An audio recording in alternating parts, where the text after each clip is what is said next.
Halo sahabat sekalian. Kurma menjadi salah satu buah yang wajib ada ketika Ramadan. Kurma memiliki biji tunggal yang ukuran panjangnya sekitar 2 hingga 2,5 cm dan tebalnya 6 hingga 8 mm.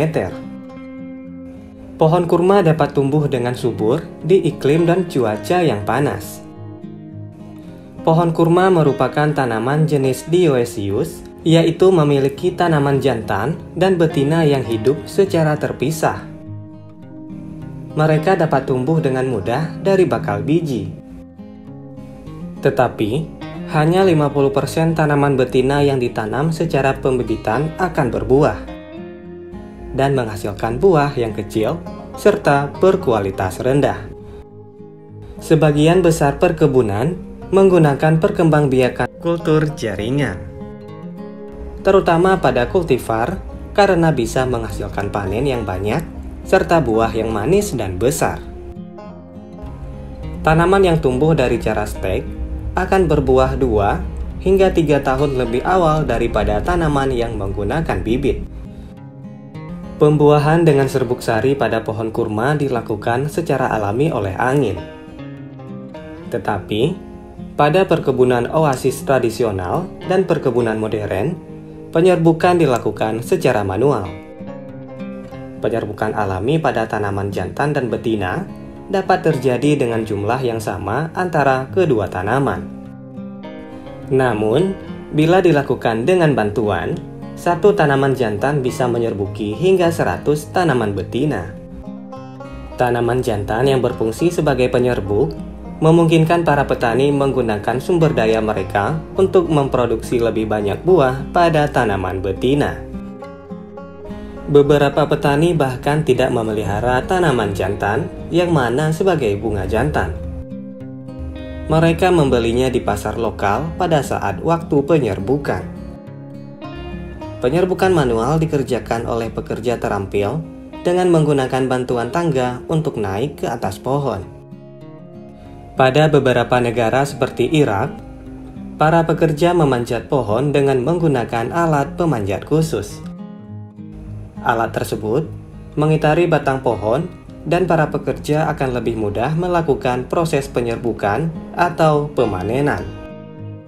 Jarang serbuk sari dapat diterbangkan ke bunga betina dengan angin. Kurma dibagi menjadi 4 golongan, yang mana dikenal di seluruh dunia dengan menggunakan penamaan Arab, yaitu kimri atau kurma muda, halal atau kurma yang berukuran penuh, rutab atau kurma matang dan lembut, tamar atau kurma matang yang dikeringkan dengan bantuan matahari. Setiap 100 gram kurma segar disebut mengandung sumber vitamin C dan energi sebesar 230 kalori atau setara dengan 960 kilojoule.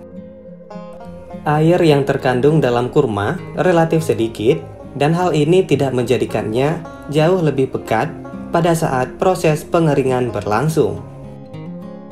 Kurma merupakan tanaman tradisional yang penting di Turki, Irak, Arab, Afrika Utara sampai ke Maroko. Pada negara-negara Islam, kurma dan yogurt atau susu adalah makanan tradisional yang utama untuk berbuka puasa pada saat bulan suci Ramadan. Pohon kurma dapat berbuah setelah ditanam selama 4-7 tahun dan bisa dipanen ketika telah berusia 7-10 tahun. Pohon kurma yang telah dewasa bisa menghasilkan 80 hingga 120 kg buah kurma pada setiap musim panennya.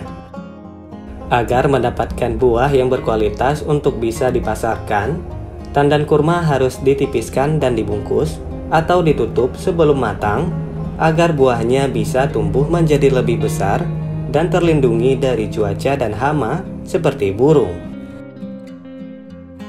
Itulah pembahasan tentang budidaya kurma, sajian yang wajib ada ketika bulan suci Ramadan.